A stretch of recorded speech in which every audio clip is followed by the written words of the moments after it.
Oh, as it's shown in the above, it seems like Jamie Mungia versus Edgar Berlanga is in the works. Berlanga's promoter, Eddie Hearn, saying that he's going to send a contract to both fighters, and that the zone seemingly wants to fight.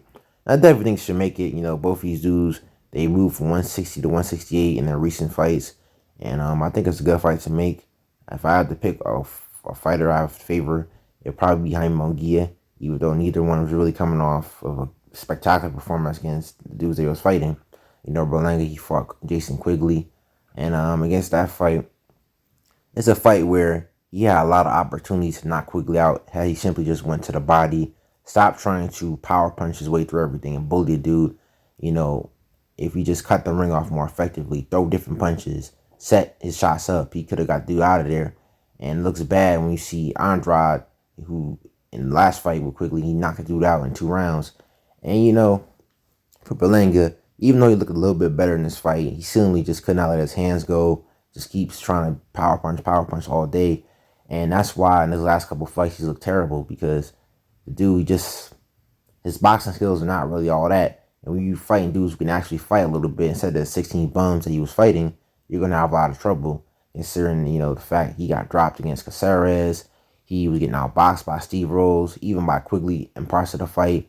He was getting bullied around the ring by a 40-year-old Alexis Angulo, somebody who David Banditas stopped. And, just not a good look for Berlanga.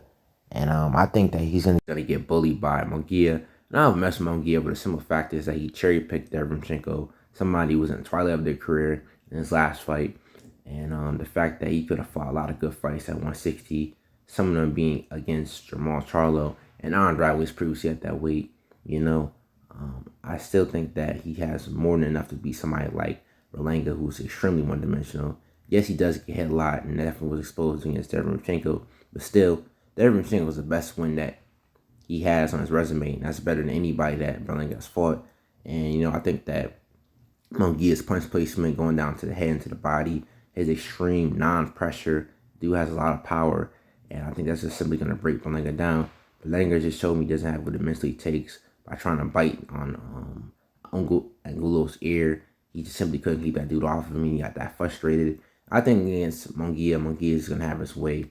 He's going to break the dude down and eventually stop him later rounds. However, if Mungia is so focused on offense, he might get hit with something crazy. Berlanga still has that power. That's what makes it an interesting fight to me. I definitely want to see it, though, but I'm favoring Mungia. But this is not seeing the dream. Rocky needs heads and they say to sleep. I'll show another one. Peace.